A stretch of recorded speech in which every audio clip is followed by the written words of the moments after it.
नमस्कार दोस्तों, स्वागत है आपका मेरे YouTube चैनल लाल किताब ज्योतिष एवं उपाय में।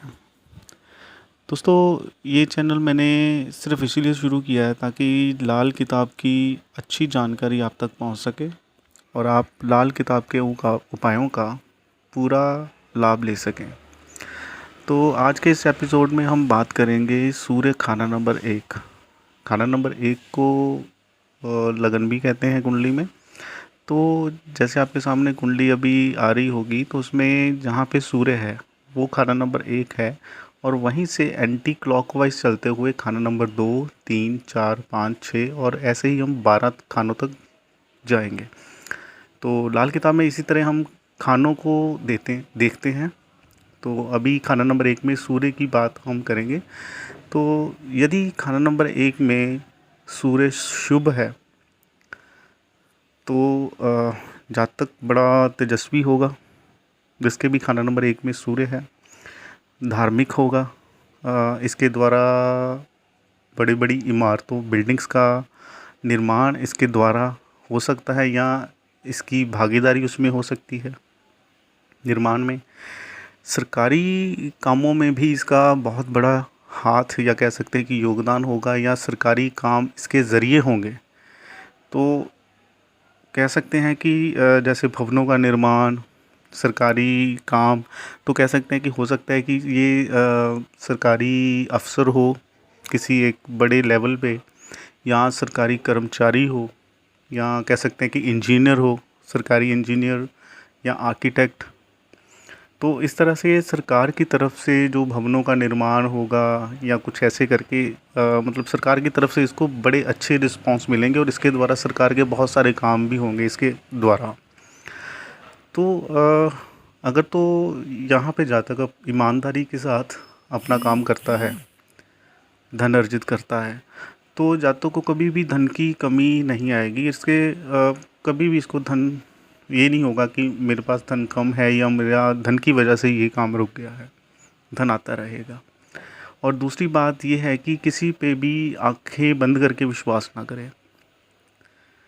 अपने आँखों से देखी बातों पर ही विश्वास करें, कानों से सुनी बातों पर विश्वास ना करें। अगर ऐसा करता है तो यहाँ पे सूर्य अशुभ फल देने शुरू कर देगा।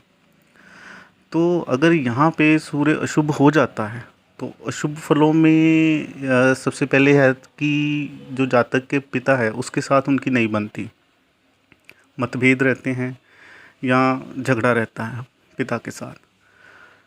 तो कुछ कंडीशंस में, ज़्यादा नहीं, कुछ एक कंडीशंस में यहाँ पे अशुभ सूर्य जातक के बच्चों पर कष्ट पड़ता है इसका।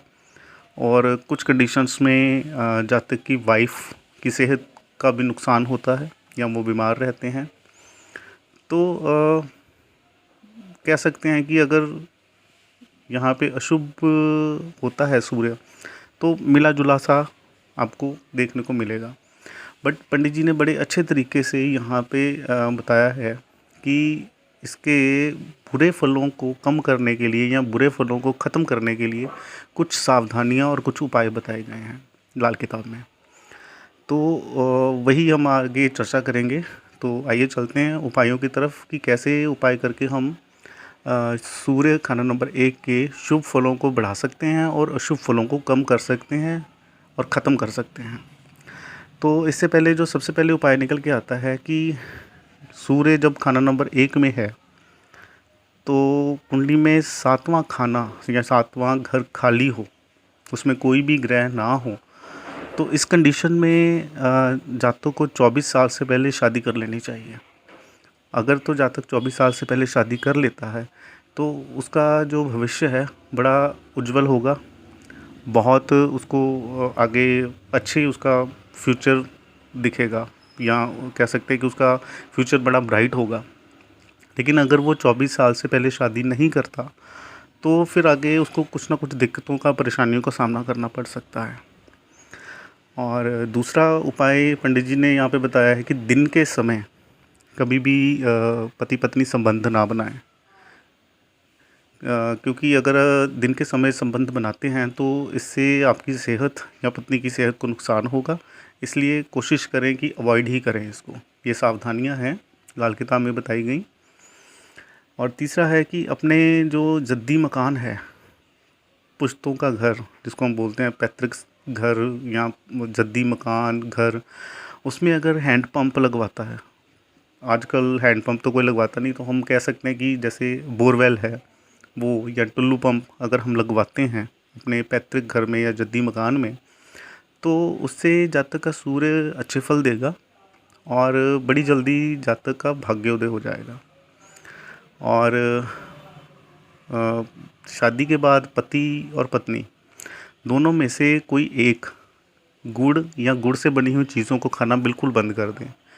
इससे आपकी जो मैरिड लाइफ है बड़ी अच्छी निकलेगी।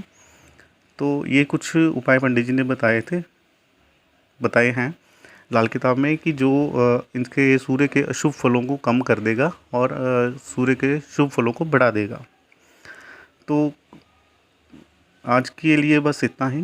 तो उम्मीद करता हूँ कि आपको मेरी ये वीडियो और लाल किताब के उपाय पसंद आए होंगे और इसका आप पूरा लाभ उठाएंगे। तो अगर ये अच्छे लगे हों तो प्लीज़ कमेंट करके मुझे ज़रूर बताइएगा।